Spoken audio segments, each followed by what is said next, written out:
Te sens-tu piégé dans une relation où, peu importe combien tu donnes et montres d'intérêt, il semble toujours qu'il manque quelque chose?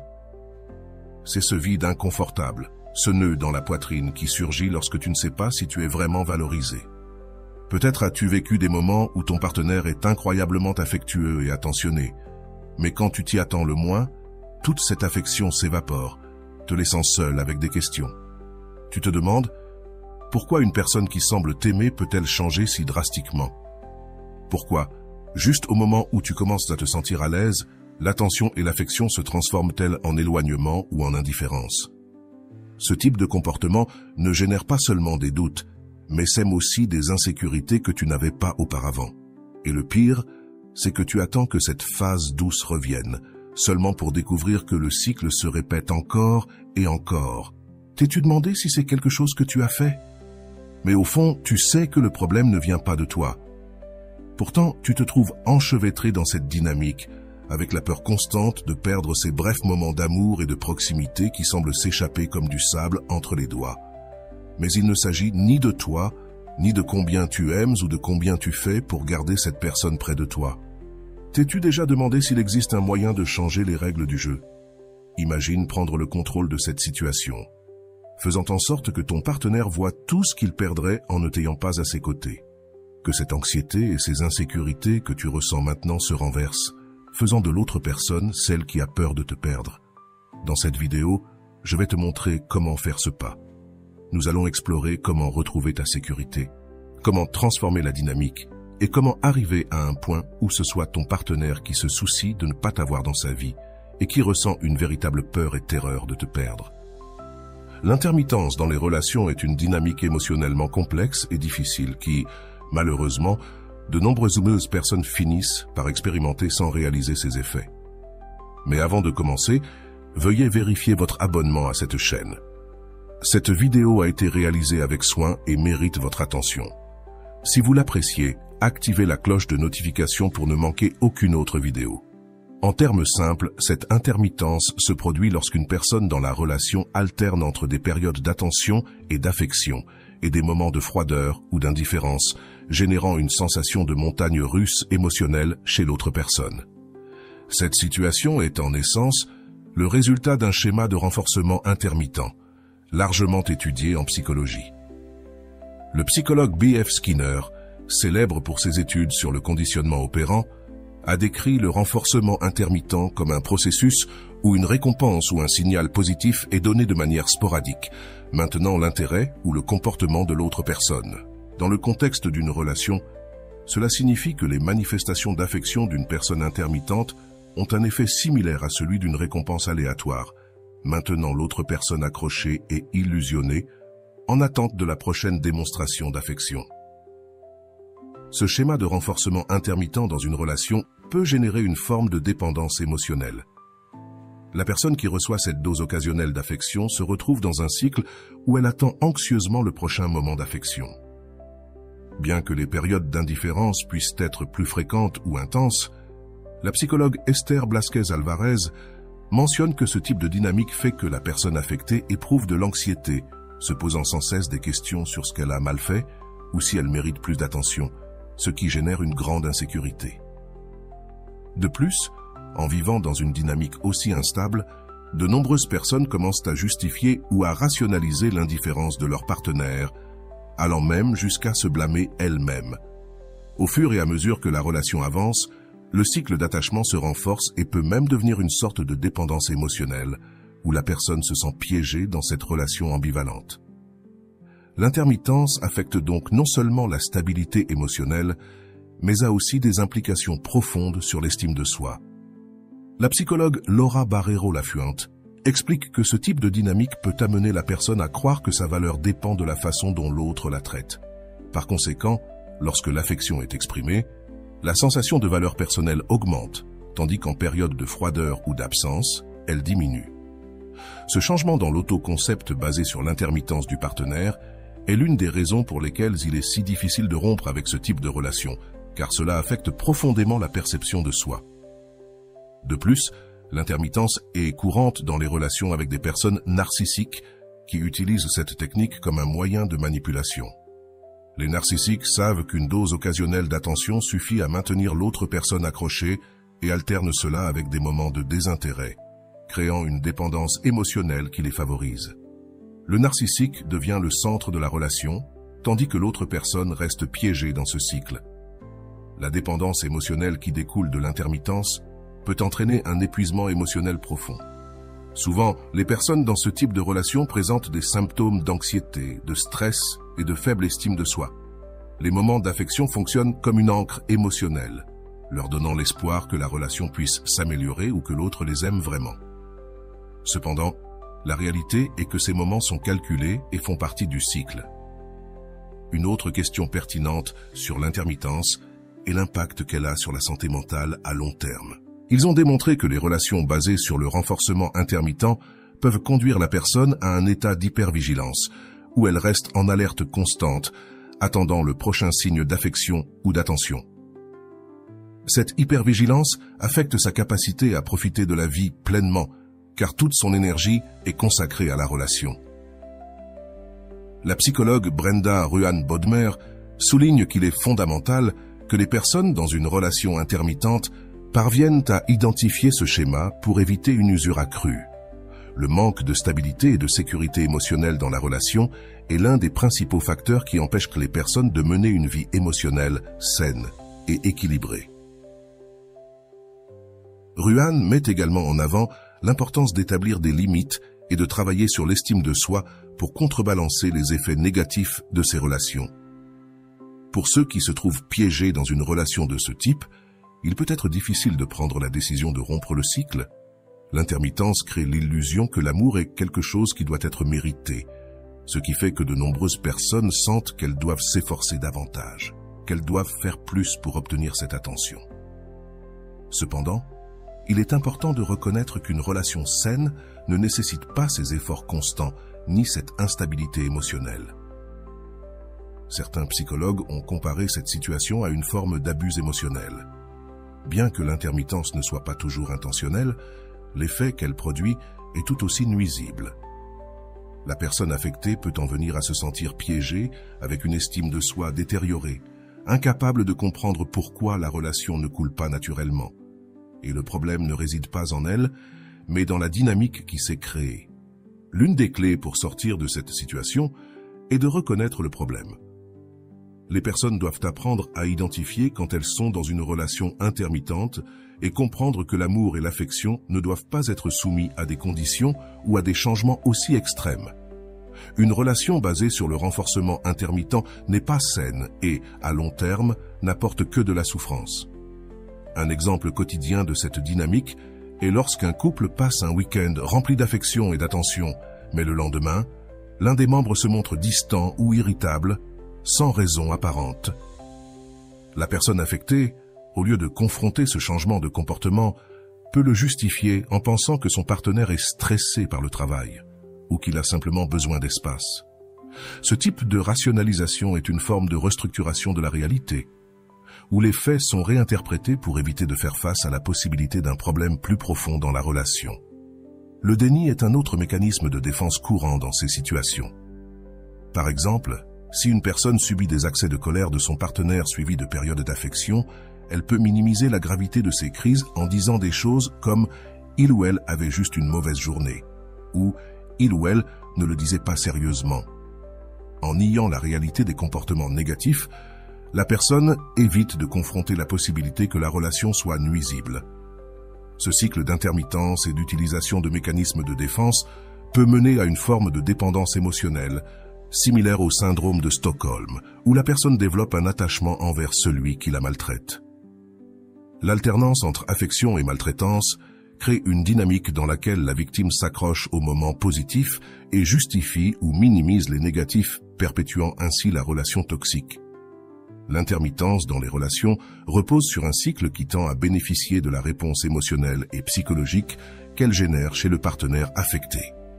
D'un point de vue psychologique, cette dynamique renforce certains schémas de comportement qui maintiennent le contrôle et la dépendance. Les experts en psychologie, comme Otto Ries, suggèrent que le pouvoir dans une relation est souvent exercé par celui qui investit le moins émotionnellement. Ce jeu d'intermittence renforce cet investissement inégal, où celui qui alterne entre affection et rejet génère une dépendance émotionnelle chez l'autre personne, tandis que lui ou elle conserve le contrôle. Freud mentionne que les êtres humains ont tendance à rechercher la satisfaction même dans des relations qui ne sont pas optimales. Lorsque quelqu'un agit de manière intermittente dans une relation, un cycle de gratification et de frustration s'établit, créant un attachement émotionnel chez le partenaire.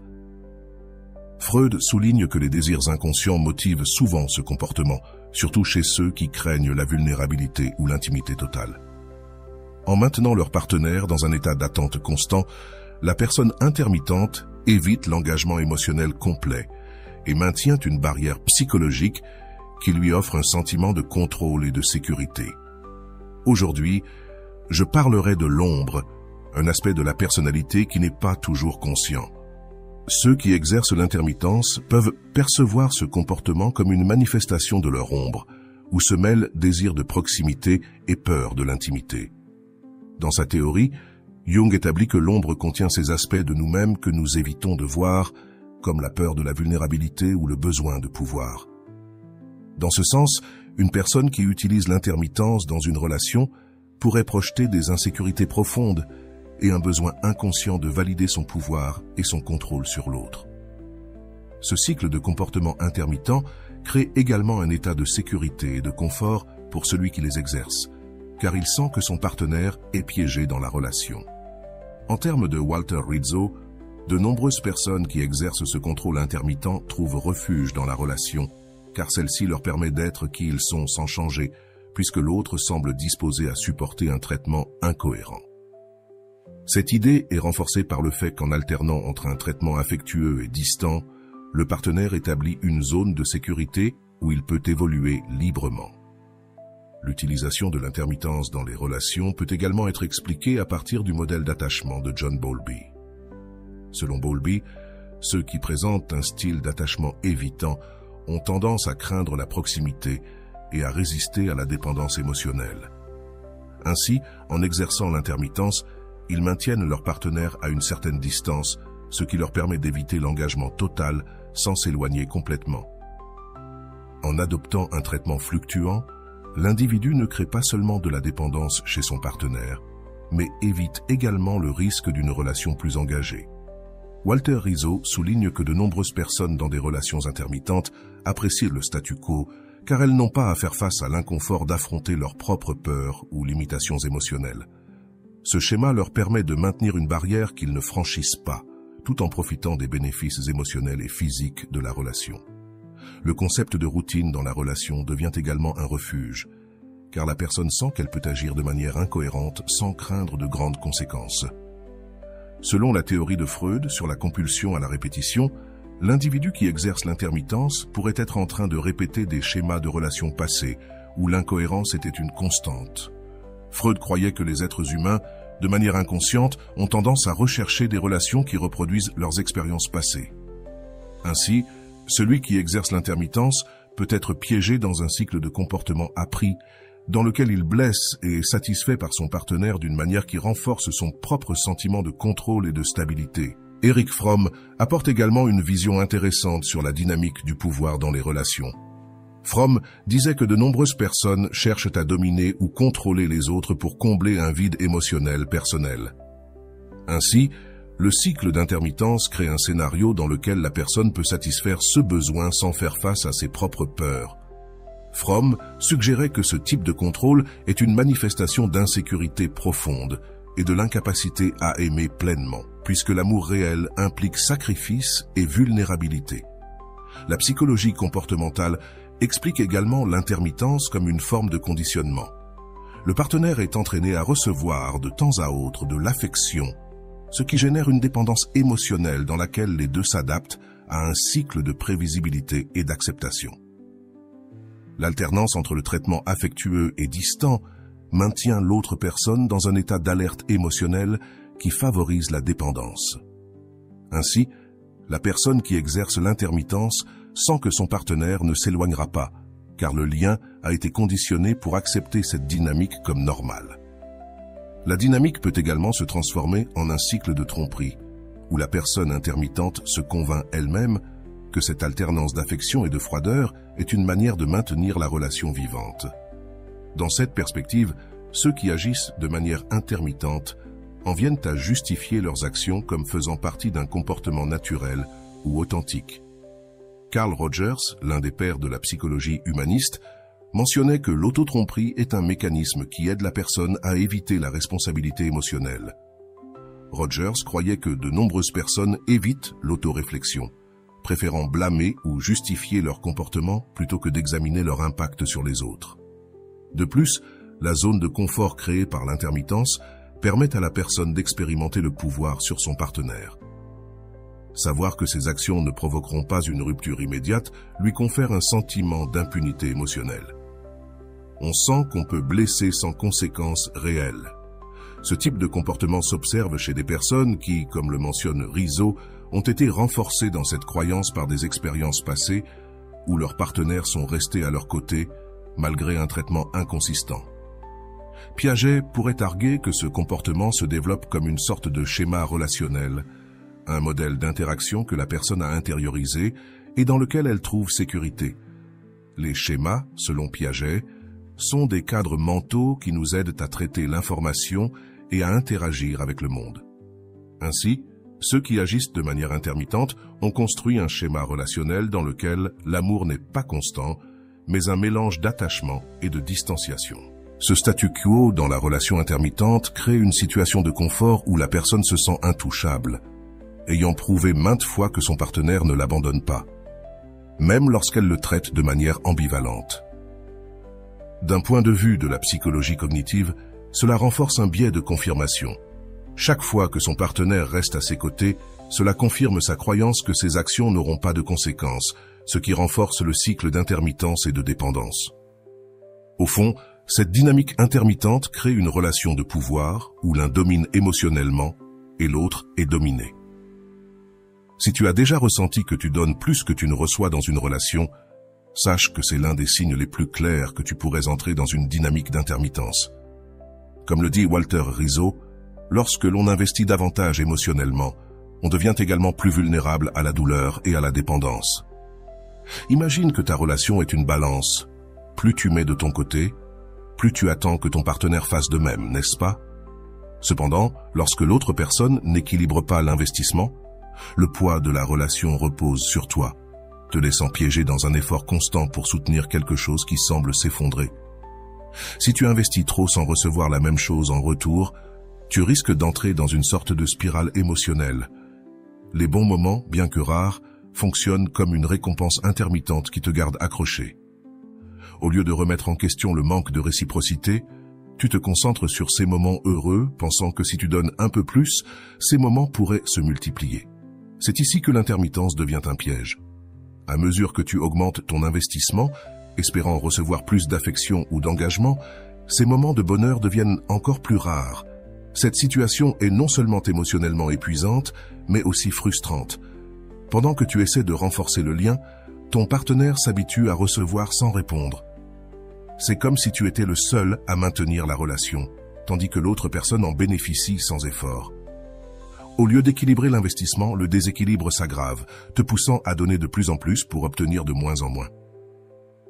Alors, tu te demandes, pourquoi les bons moments diminuent-ils quand tu fais tout pour maintenir la relation? La réponse se trouve dans la dynamique même de l'intermittence. Ces beaux moments, ces éclairs de bonheur que tu valorises tant, sont dosés de manière à te maintenir dans l'attente, comme un hameçon émotionnel. Ton partenaire sait qu'un petit geste d'affection suffit pour que tu continues à investir, même s'il ne met pas du sien. Il est important que tu comprennes que ce type de relation fonctionne presque comme une arnaque émotionnelle. La personne qui reçoit sans donner se trouve dans une position confortable et sûre, sachant qu'elle n'a pas besoin d'investir davantage parce que tu es prêt à tout faire. Plus tu donnes, plus tu t'éloignes de tes propres besoins et désirs, oubliant qu'une relation saine nécessite réciprocité et effort mutuel. Si tu te trouves dans une telle situation, tu peux constater que les moments heureux deviennent plus rares et que les périodes de frustration ou de tristesse deviennent plus fréquentes. Au lieu de te sentir valorisé, tu commences à te poser des questions, à te demander si tu fais quelque chose de mal, si tu devrais en faire plus. Cette autocritique est précisément ce qui te maintient piégé dans la relation d'intermittence, car au lieu de voir le manque d'effort de ton partenaire, tu penses que le problème vient de toi. En réalité, le problème réside dans le manque de réciprocité.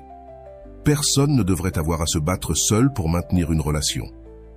Une relation où tu es celui qui s'efforce et donne constamment est une relation déséquilibrée, où l'autre profite simplement des avantages sans s'engager. Le piège est que quand tu es piégé dans cette dynamique, il t'est difficile de voir les choses clairement.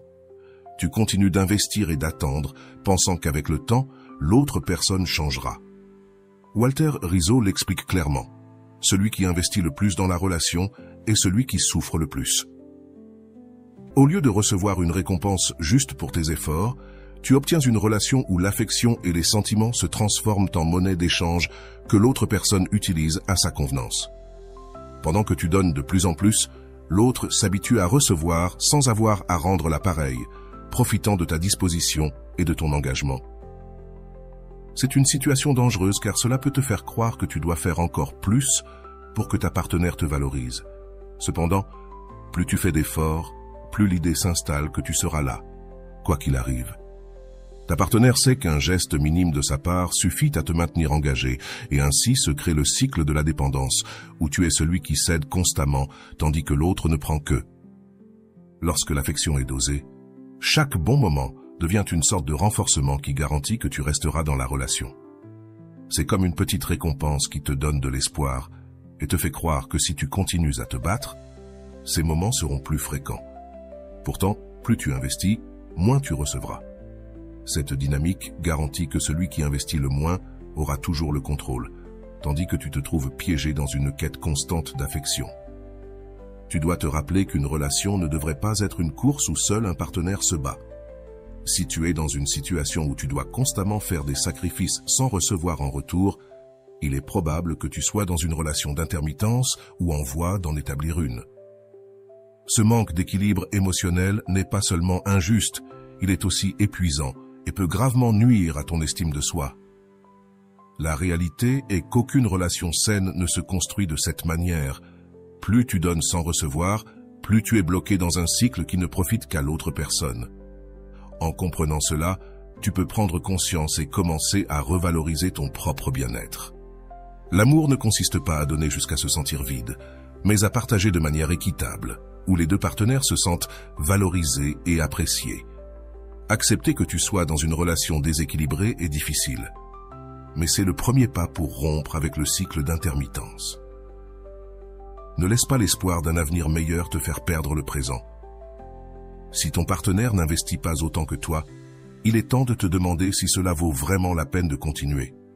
L'affection, le respect et l'engagement sont les fondements d'une relation solide, et sans eux, tout effort est vain. Si tu sens que tu investis trop dans ta relation et que tes efforts ne sont pas réciproques, il est temps de changer la dynamique en appliquant l'idée que moins c'est égal à plus. Autrement dit, au lieu de continuer à donner sans cesse, tu dois commencer à réduire l'énergie et le temps que tu consacres à cette personne. Cette approche te permet non seulement de préserver ton bien-être émotionnel, mais elle met également la relation à l'épreuve. S'il existe vraiment un intérêt réciproque, cette personne remarquera ton absence et ressentira le besoin de répondre pour rétablir l'équilibre. Peut-être te demandes-tu, que se passe-t-il si j'arrête d'investir et qu'elle ne fait rien pour s'approcher ou m'appeler? C'est une préoccupation valable et il est naturel de craindre de perdre la connexion. Cependant, il est également important de se rappeler qu'une relation saine ne devrait pas dépendre uniquement de ton effort constant. Si en réduisant ton rythme d'investissement, l'autre personne ne répond pas ou n'essaie pas de compenser, c'est un signe clair que l'intérêt pourrait ne pas être mutuel. En effet, en appliquant cette stratégie, tu protèges non seulement tes émotions, mais tu obtiens aussi une opportunité précieuse d'évaluer si tu as vraiment une relation équitable ou si tu es le seul à porter le poids. Lorsque tu réduis ton investissement émotionnel, tu permets à l'autre personne de ressentir le poids de ton absence. Le manque de contact, de gestes et d'attention de ta part crée un vide qui sera perceptible, et dans une relation d'intermittence, cela a un effet puissant. L'autre personne commence à réaliser ce qu'elle risque de perdre, et si elle valorise vraiment la relation, elle ressentira ce manque et agira en conséquence. Cette peur de te perdre est ce qui peut amener l'autre à changer de comportement, te montrant ainsi si elle est capable de répondre à tes efforts de manière juste et équilibrée. La technique de moins c'est égal à plus te donne l'avantage de mettre les choses en perspective. Au lieu de forcer la relation, tu évalues si la connexion est vraiment solide. Si tes actions ont toujours été celles qui soutiennent la relation et que tu n'as jamais laissé d'espace à l'autre pour qu'elle s'engage, alors tu ne sauras jamais vraiment quel est son engagement envers toi. En réduisant ton investissement, tu peux observer s'il y a un changement dans son comportement et si elle est prête à maintenir le lien avec le même effort que tu avais mis. Un autre avantage d'investir moins est que tu réduis l'usure émotionnelle. Lorsque tu mets constamment toute ton énergie dans quelqu'un qui ne fait pas de même, tu finis par t'épuiser et te remplir de frustration. En prenant du recul et en arrêtant de tant investir, tu diminues cette fatigue et laisses la place à l'équilibre émotionnel de revenir à toi. Ce processus t'aide à maintenir une relation depuis une position de respect. Au lieu de chercher constamment la validation ou l'affection d'une autre personne, il est important de souligner qu'en appliquant cette stratégie, tu ne joues pas à un jeu de pouvoir ni ne cherches à manipuler. Ce que tu fais vraiment, c'est te donner toi-même la valeur que tu mérites et donner à la relation l'opportunité d'évoluer vers un espace où les deux s'efforcent de manière juste. En établissant des limites sur combien tu es prêt à investir sans réciprocité, tu envoies le message que tu valorises ton temps, ton énergie et tes émotions. C'est ici que le véritable changement dans la dynamique intervient. En réduisant ton investissement, tu investis aussi dans ton propre bien-être. La relation ne dépend plus d'un seul côté, et maintenant, c'est l'autre personne qui doit évaluer combien elle veut vraiment maintenir le lien. Ce processus est naturel et ne devrait pas être forcé. Dans une relation de couple, les deux doivent être prêts à se battre et à construire ensemble. Si tu es toujours celui qui fait le travail, tu ne verras jamais le véritable engagement de l'autre personne. Arrêter d'investir autant n'est pas un risque, mais une opportunité de voir si cette personne désire vraiment le même type de relation que toi. Il se peut qu'en remarquant ta distance, l'autre personne prenne conscience de l'importance que tu as et commence à fournir le même effort. C'est ce qu'on appelle équilibrer l'investissement émotionnel, cesser de donner sans recevoir et attendre que l'autre personne prenne l'initiative. Et si elle ressent vraiment la peur de te perdre, elle le prouvera par des actes. D'un autre côté, si après avoir réduit ton investissement, tu remarques que l'autre personne reste indifférente ou ne fait aucun pas vers toi, alors la réponse est claire. Tu as pris une décision qui t'aidera à éviter de plus grandes déceptions à l'avenir. L'absence de réponse confirme que peut-être toi seul faisais l'effort et que la relation n'avait pas un véritable intérêt réciproque. Ce processus n'est pas facile, car nous avons l'habitude de donner et de chercher l'affection de l'autre. Cependant, arrêter d'investir de manière excessive est un acte d'amour-propre. Tu ne t'éloignes pas par manque d'intérêt, mais pour te donner le respect que tu mérites. Tu te protèges d'une relation qui n'apporte que de l'épuisement et un manque de réciprocité. Dans ce sens, moins est vraiment égal à plus.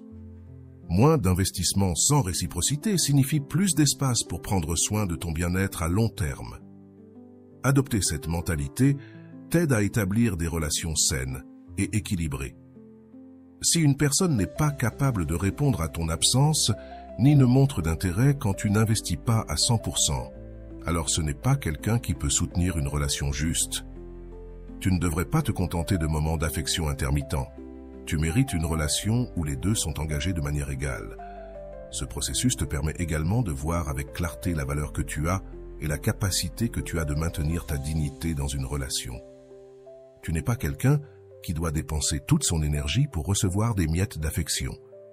En réduisant l'investissement, tu envoies le message que tu es conscient de ta valeur et que tu mérites une relation dans laquelle les deux sont présents. En résumé, moins est égal à plus. Non pas parce que tu donnes moins à la relation, mais parce qu'en donnant moins sans réciprocité, tu te donnes plus à toi-même. Avant d'expliquer comment tu peux appliquer cette stratégie dans ta vie, je veux te raconter une histoire. Parfois, les concepts théoriques ont besoin d'une touche de réalité pour que nous puissions vraiment voir leur impact. Alors écoute bien, car je vais te raconter l'histoire de quelqu'un qui a découvert que donner moins n'est pas seulement une stratégie, mais une façon de se valoriser. Cette histoire montre comment, avec un petit changement de perspective, quelqu'un peut amener la personne qui semblait sûre de tout à ressentir véritablement la peur de la perdre. Cet après-midi d'avril, Elisa se sentait pleine d'illusions en descendant du bus dans une petite et tranquille rue du vieux quartier. Le temps était parfait. Le soleil baignait la ville d'une chaleur qui contrastait avec la légère fraîcheur du vent qui passait entre les arbres. Elle portait une veste en jean bleu et une écharpe de couleur gris doux. Ses bottes résonnaient contre les pavés de la rue, tandis qu'elle avançait vers le café où ils avaient convenu de se retrouver. « Nous allons parler de nous », lui avait dit Daniel dans un message la veille au soir, et ces mots avaient tourné dans son esprit toute la matinée. En arrivant, elle le vit. L'attendant à une des tables de la terrasse, avec une tasse de café à la main et un regard qui semblait errer entre ses pensées, Daniel était un homme de gestes soigneux, toujours avec un sourire mystérieux. Mais cet après-midi-là, ses yeux n'avaient pas l'éclat des autres fois.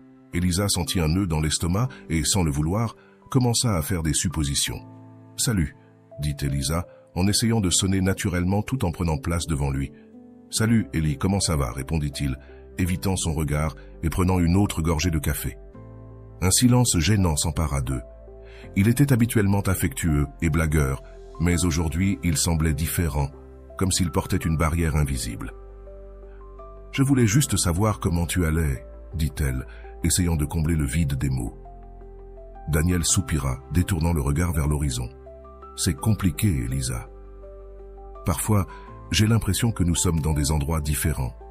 Je ne veux pas que tu penses mal, mais j'ai besoin de mon espace. Tu sais, c'est important pour moi. » Elisa ressentit comme une petite douleur lui traverser la poitrine. Elle essaya de se montrer compréhensive, mais son esprit était rempli de questions. Qu'avait-elle mal fait? Pourquoi s'éloignait-il alors que quelques jours auparavant, il lui avait dit qu'il lui manquait? « Bien sûr, je comprends. Si tu as besoin de temps, dit-elle, avec un léger tremblement dans la voix qu'elle essayait de cacher. « Merci, Ellie. Tu sais que tu comptes beaucoup pour moi, n'est-ce pas ?» répondit-il en cherchant sa main sur la table. La confusion et le soulagement se mêlaient dans ses émotions. Ces mots étaient un soulagement momentané, une étincelle qui éteignait l'incertitude. Mais alors il disparaissait à nouveau. Des jours passaient sans qu'il réponde à ses messages ou demande comment elle allait. Cependant, juste quand elle commençait à s'habituer à l'absence, il revenait avec une dose d'affection, un message inattendu, une invitation à dîner. Cela se passait toujours ainsi, un jeu de proximité et de distance. Une nuit, alors qu'Elisa était dans sa chambre à lire, son téléphone sonna. C'était un message de Daniel. « Je te manque. Puis-je passer te voir ?» Un sourire involontaire se dessina sur son visage et, sans hésiter, elle répondit par l'affirmative. Les minutes lui semblèrent éternelles. Et quand il arriva, elle avait presque oublié à quel point la dernière conversation était gênante. Ils s'enlacèrent fortement et, pendant un moment, elle sentit que tout allait bien. « Tu es incroyable, Ellie. Je ne sais pas ce que je ferais sans toi, » murmura-t-il en la regardant dans les yeux. Ce moment de tendresse était tout ce dont elle avait besoin pour mettre de côté ses doutes, mais comme toujours, les bons jours étaient éphémères. Une semaine plus tard, la distance entre eux s'ouvrait à nouveau. Chaque fois qu'elle essayait de lui parler ou de l'appeler, ses réponses étaient courtes et évasives. Elisa essayait de ne pas insister, de se montrer détendue, même si elle sentait l'anxiété s'emparer d'elle. « Tout va bien, Daniel ?» lui demandait-elle en essayant de ne pas sembler inquiète. « Oui, je suis juste très occupée ces derniers temps. »« Ne t'inquiète pas pour moi, » répondait-il, sans beaucoup d'enthousiasme. Alors elle se disait à elle-même qu'elle devait être patiente. Ce n'était qu'une phase, pensait-elle, mais la phase ne semblait jamais se terminer. Chaque message non répondu, chaque rendez-vous annulé, était une pierre de plus dans son cœur. Parfois, elle se confiait à son amie Clara. « Je ne comprends pas, Clara. Parfois, il semble qu'il m'aime, qu'il ne peut pas se passer de moi. Et puis, il s'éloigne comme si je n'existais pas, » confia Elisa un après-midi alors qu'elles marchaient ensemble. « Elisa, je pense que tu devrais prendre de la distance. Tu ne te rends pas compte qu'il t'épuise ?» lui répondit Clara avec un regard compréhensif. Mais Elisa ne pouvait se défaire de l'illusion. Elle sentait que si elle réussissait à le comprendre, si elle attendait suffisamment longtemps, tout s'arrangerait. C'est pourquoi, Quand Daniel revenait avec son charme et ses mots doux, elle oubliait tout. Elle se disait que l'amour exigeait patience et sacrifice. Un après-midi d'automne, Daniel l'emmena dans un parc. Le ciel était couvert de nuages gris et l'air sentait la terre humide pendant qu'il se promenait. Il lui prit la main et lui dit combien elle comptait pour lui. Elisa sentit que tous ses efforts en avaient valu la peine. Chaque fois qu'il revenait, il lui promettait qu'il ne s'éloignerait plus. « Promets-tu que nous allons bien ?»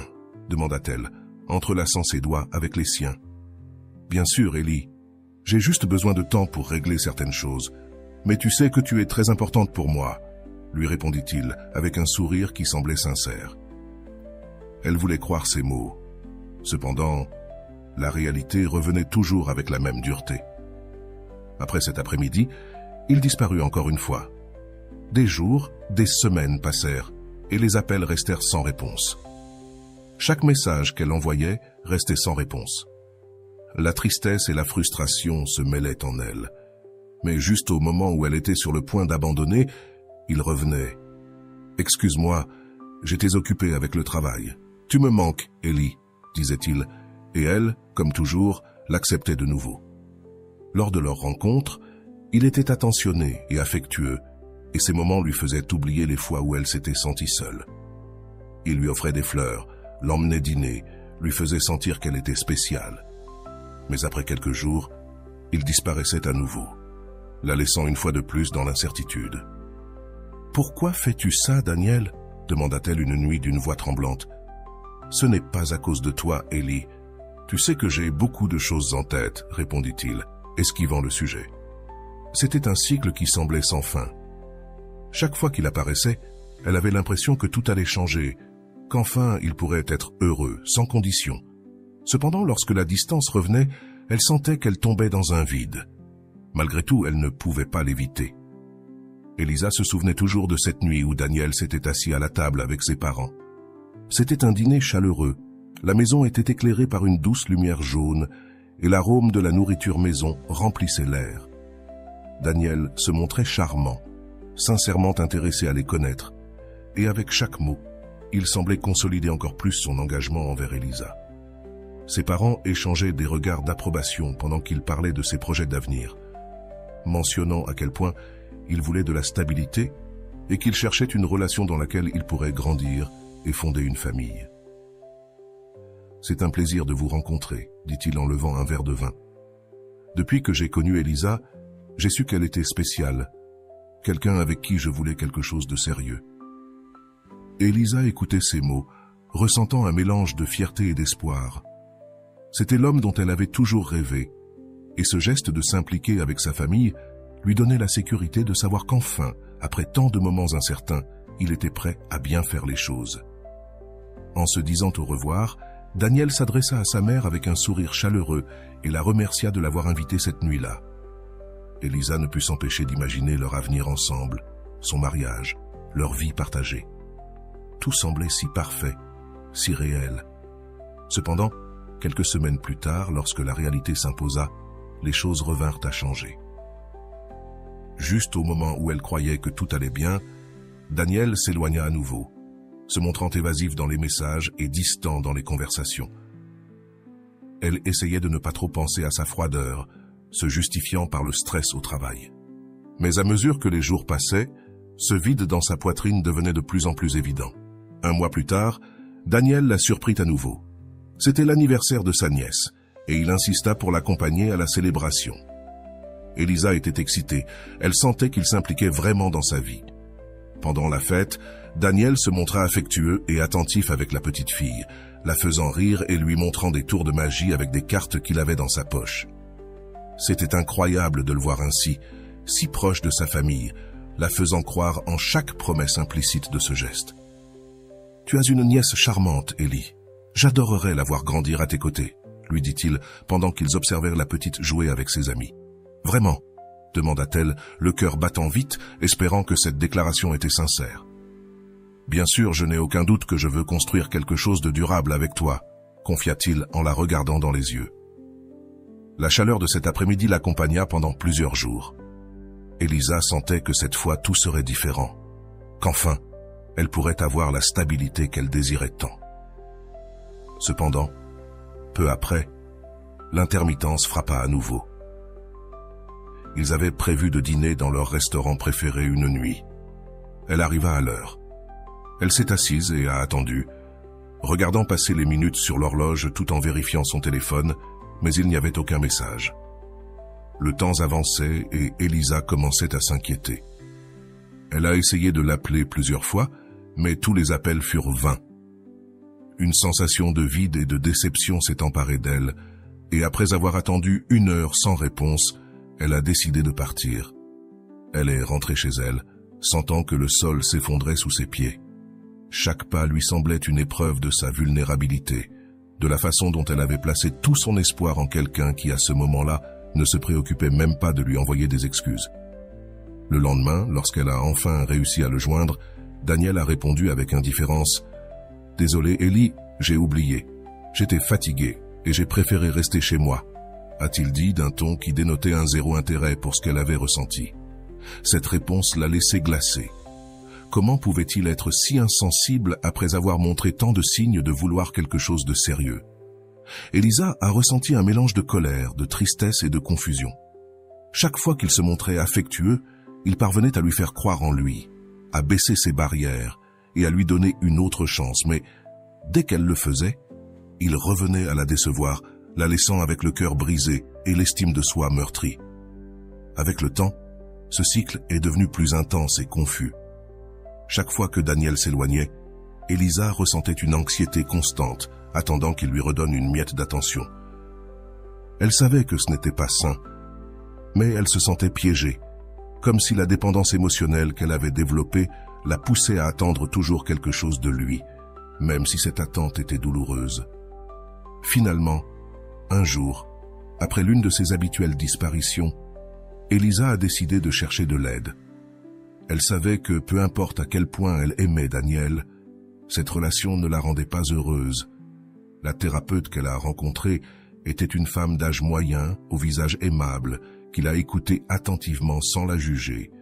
Lors de cette première séance, Elisa a ressenti un immense soulagement en parlant de tout ce qu'elle avait vécu, de la manière dont chaque fois qu'elle pensait pouvoir lui faire confiance, Daniel la blessait à nouveau. Ce cycle d'approche et de distance constante épuise tes émotions, lui a expliqué la thérapeute d'une voix calme. Il ne s'agit pas de combien tu l'aimes, mais de combien tu es prête à supporter. Ces mots se sont gravés dans son esprit. La thérapeute l'a aidé à comprendre que les comportements de Daniel étaient une forme de contrôle, la maintenant piégée dans la relation sans jamais lui donner de véritable sécurité. Elle a commencé à prendre conscience de l'impact que ce schéma d'intermittence avait sur elle et de la façon dont, en réalité, elle avait le pouvoir de décider combien elle voulait investir. À partir de ce jour, Elisa a commencé à observer la relation sous un autre angle. Chaque fois qu'il s'éloignait, au lieu de chercher désespérément son approbation, elle essayait de se souvenir de ce qu'elle avait appris en thérapie. Elle savait que cela ne serait pas facile, mais elle était déterminée à changer sa perspective, à poser des limites et à ne pas laisser Daniel continuer à jouer avec ses émotions. Des semaines passèrent où Elisa resta ferme dans sa décision de prendre de la distance. Sa thérapeute lui avait conseillé d'appliquer le concept de moins c'est égal à plus. Et bien que cela lui ait d'abord semblé difficile, elle commença bientôt à remarquer des changements. Elle décida qu'elle ne patienterait plus constamment pour ses messages, ni ne vivrait en fonction de sa présence ou non. À chaque tentative de contact de Daniel, elle répondait calmement, sans l'urgence d'autrefois. Sa vie commençait à retrouver sa stabilité. Son monde ne tournait plus uniquement autour de lui. Chaque fois qu'elle ressentait la tentation de l'appeler ou de lui envoyer un message, elle se rappelait de la douleur qu'il lui avait souvent causée et se répétait que maintenant, les choses seraient différentes. 3 mois plus tard, Daniel arriva à sa porte sans prévenir. Son visage n'était pas celui d'avant. Cette expression sûre et désinvolte avait été remplacée par un geste d'incertitude, comme si le Daniel qu'elle avait connu s'était effondré en morceaux. « Elisa, j'ai besoin de te parler », dit-il d'une voix chargée d'une vulnérabilité qu'il ne lui avait jamais montrée. Elisa le regarda en silence pendant quelques instants. Son cœur lui demandait d'ouvrir la porte et de laisser entrer cet homme qui avait fait partie de sa vie, mais son esprit lui rappelait qu'elle avait passé beaucoup de temps à se reconstruire après lui. Finalement, Elle fit un pas sur le côté et le laissa entrer. « Dis-moi, que dois-je savoir ?» demanda-t-elle avec un calme qu'elle n'avait jamais ressenti auparavant. Il baissa les yeux et soupira profondément. « Cela fait 3 mois pendant lesquels je me suis rendu compte de combien tu comptes pour moi. » La vérité est qu'il fit une pause, comme si les mots lui pesaient dans la gorge. Je n'ai jamais été aussi loin d'une personne et, en même temps, je n'ai jamais ressenti autant de peur de perdre quelqu'un. Elisa l'écoutait sans se laisser emporter par les émotions que ces mots lui avaient autrefois provoquées. Cette scène lui semblait familière. Ils avaient déjà eu cette conversation auparavant et à chaque fois, il revenait avec des promesses qu'il ne tenait jamais. Cependant, elle remarqua quelque chose de différent dans son ton, un désespoir qui n'y était pas auparavant. « Je ne comprends pas, Daniel. Nous sommes déjà passés par là et tu finis toujours par revenir au même schéma d'intermittence, » répondit-elle, le regardant avec fermeté. « Pourquoi devrais-je te croire cette fois ?» Daniel sembla se recroqueviller face à cette question. Il s'assit sur le canapé et regarda le sol, incapable de soutenir le regard d'Elisa. « C'est vrai, j'ai toujours été comme ça, et je n'ai jamais su comment changer. Mais cette fois, c'est différent. Ces mois ont été un cauchemar pour moi, Elisa. Je me suis rendu compte que je n'étais jamais allé si loin avec une femme qu'avec toi. À quoi fais-tu référence ?» demanda-t-elle, croisant les bras, maintenant une distance émotionnelle qu'elle n'avait jamais eue avec lui. « Je veux dire que mes relations ont toujours été éphémères. Les filles que j'ai connues s'éloignaient toujours, comme si elles s'ennuyaient de moi ou que je n'étais pas suffisant pour elles. Je n'ai jamais réussi à établir une connexion réelle comme celle que j'ai avec toi. C'est comme si je ne le méritais pas, avoua-t-il, sa voix se brisant à la fin de la phrase. Et avec toi, j'ai ressenti que je n'étais pas digne de toi. Chaque fois que tu essayais de te rapprocher davantage, je sentais que j'allais perdre le contrôle. Je ne savais pas comment le gérer et je m'éloignais. » Elisa le regarda en silence. Pour la première fois de tout ce temps, elle voyait en lui une personne pleine d'insécurité et de doute. Ce n'était pas l'homme sûr de lui qu'il prétendait toujours être, mais quelqu'un qui portait également ses propres peurs et barrières. « Alors, tu es en train de me dire que tout ce temps, tes allers-retours étaient parce que tu ne savais pas comment gérer ce que tu ressentais ?» demanda-t-elle, essayant de comprendre ce qu'il disait. « À vrai dire, Ellie, je n'ai jamais eu quelqu'un qui me donnait autant d'attention et d'affection que toi.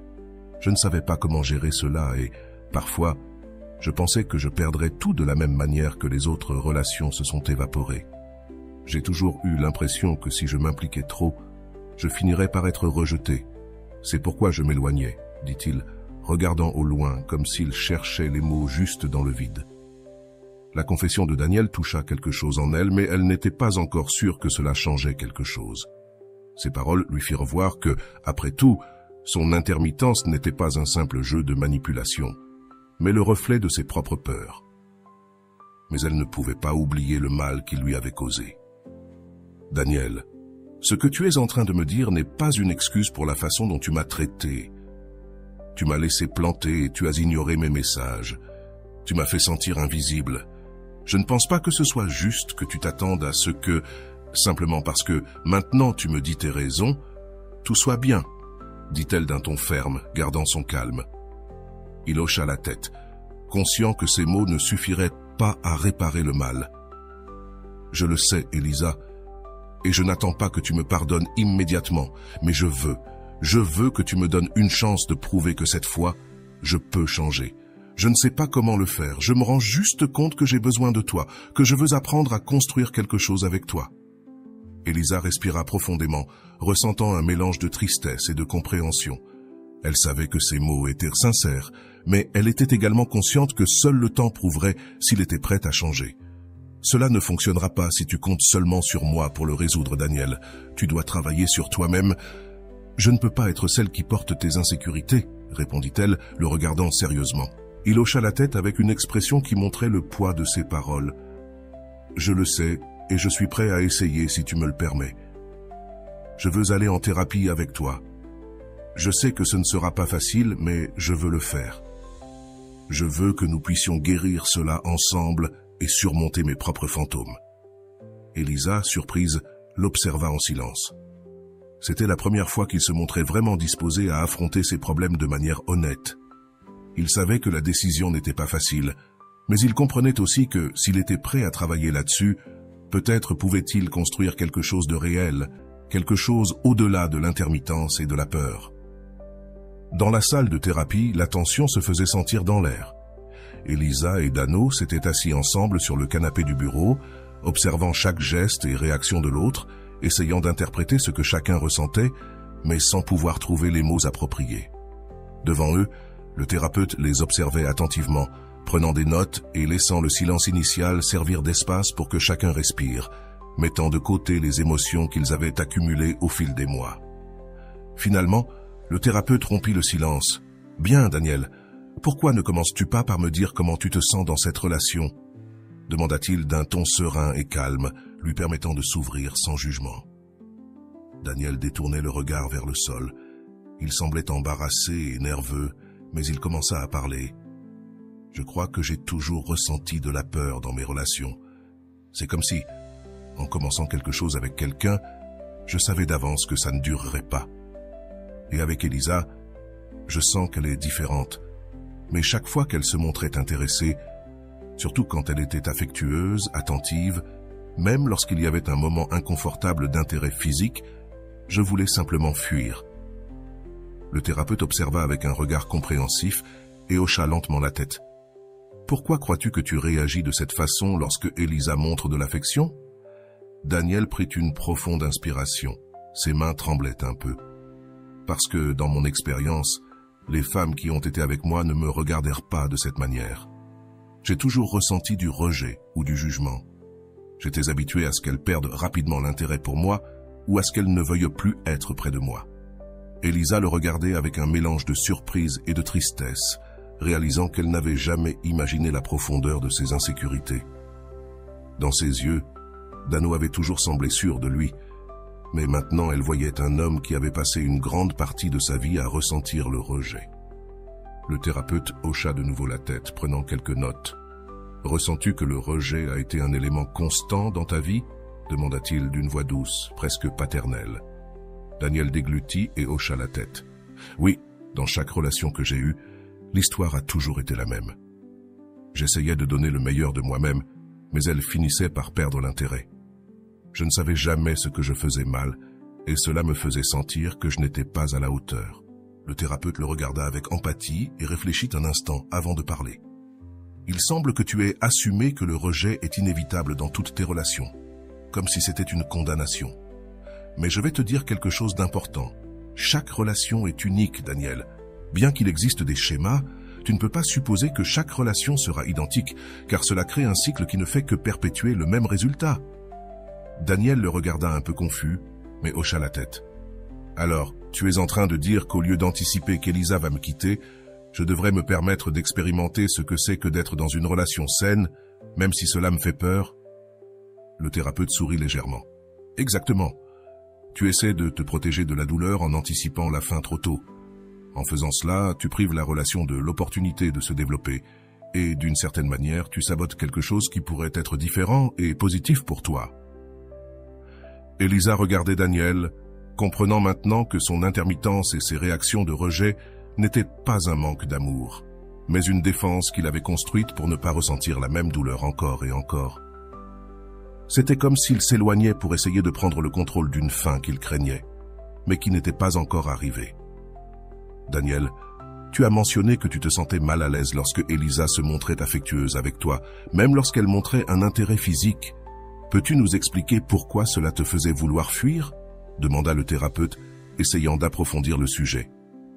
Dano haussait les épaules, visiblement mal à l'aise. « C'est que je ne suis pas habitué. Les rares fois où j'ai eu une partenaire, l'affection était quelque chose de limité, presque comme si ce n'était pas important. Et lorsque Elisa me montrait ce type d'attention, me faisait sentir comme si je ne le méritais pas.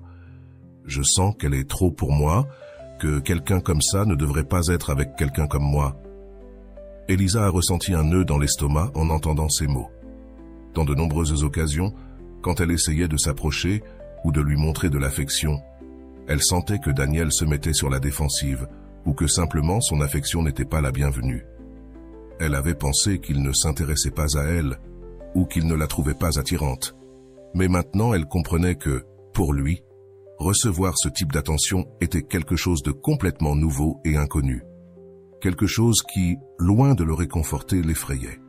« Tu sens que l'affection d'Elisa te confronte à une version de toi-même que tu ne crois pas mériter ?» a demandé le thérapeute.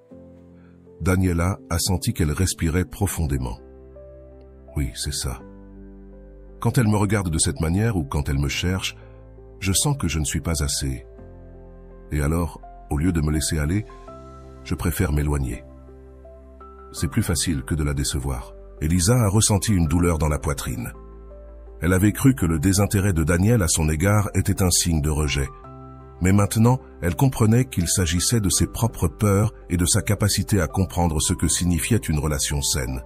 « Elisa, comment te faisait sentir cette réaction de Daniel ?» a demandé le thérapeute en tournant son attention vers elle. Elisa soupira, se remémorant toutes ces nuits où elle s'était sentie invisible. « La vérité, c'est que cela me faisait me sentir indésirable, comme si je n'étais pas assez.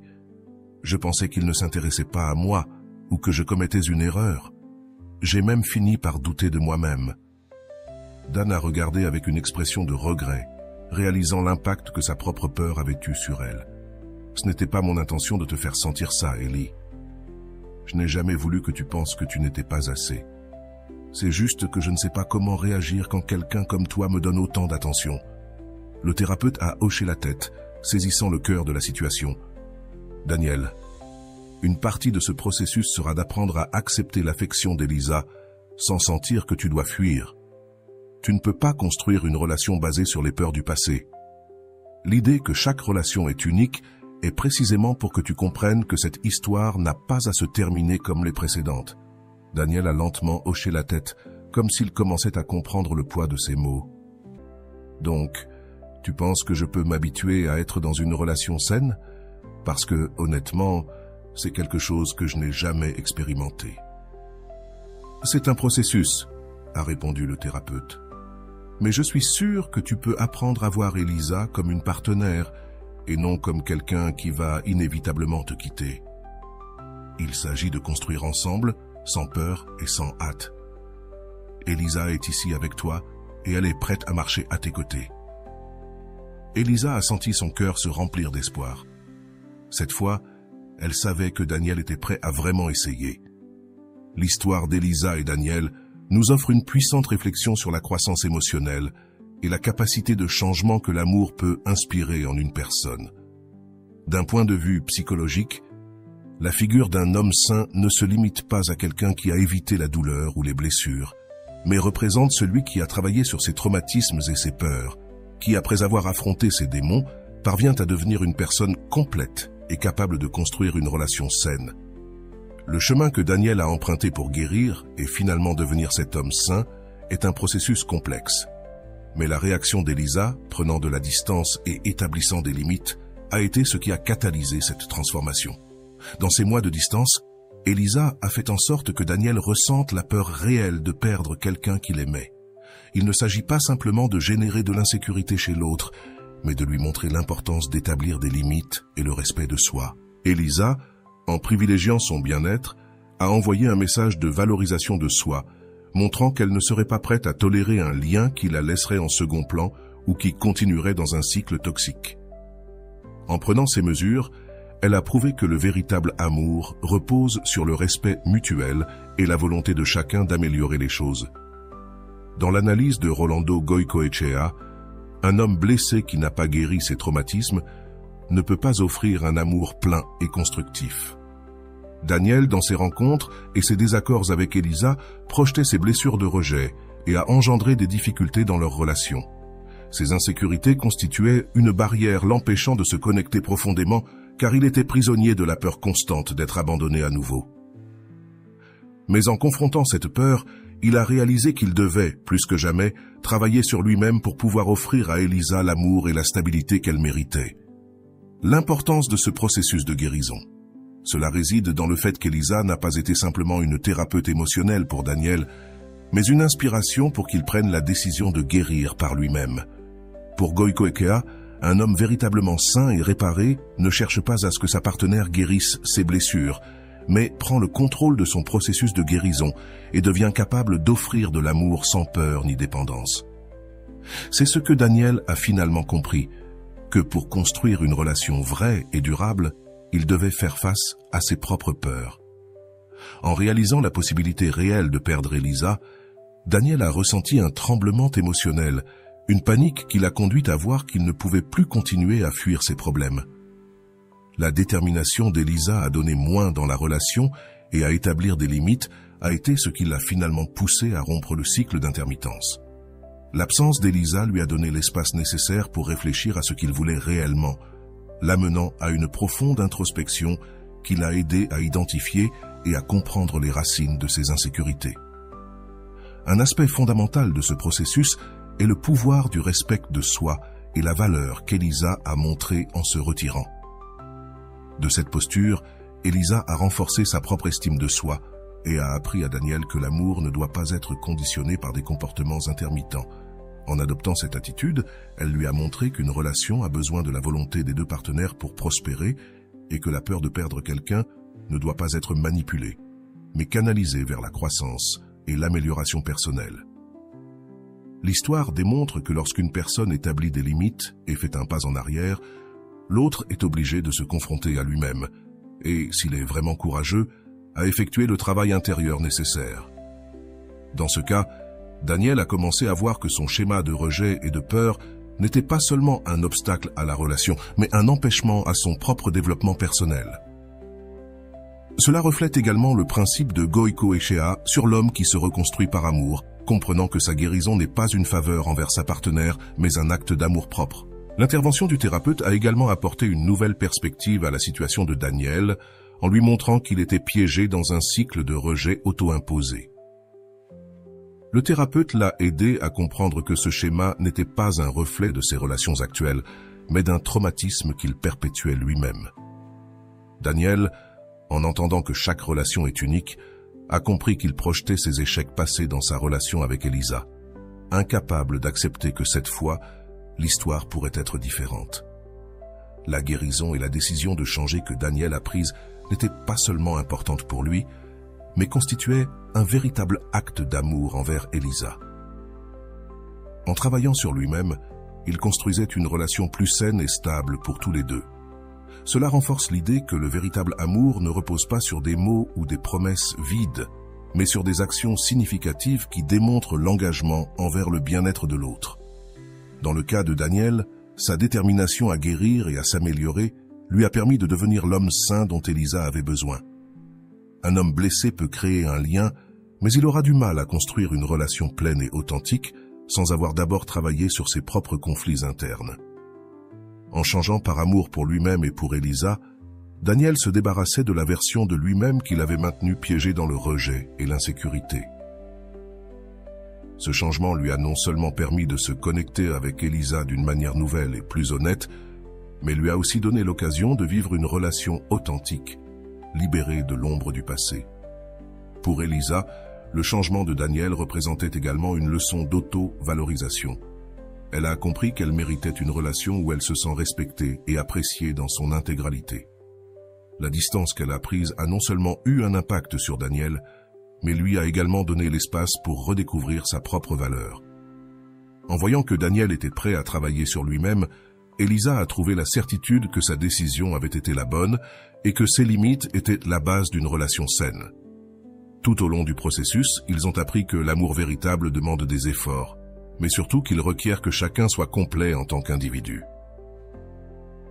Goïko-Echea mentionne qu'un homme sain est quelqu'un qui a affronté ses propres ombres et en est sorti renforcé, et c'est exactement ce que Daniel était en train de faire. Elisa, de son côté, apprenait également que l'amour sain ne signifie pas sacrifier tout pour l'autre, mais qu'il se construit sur le respect mutuel et la volonté des deux.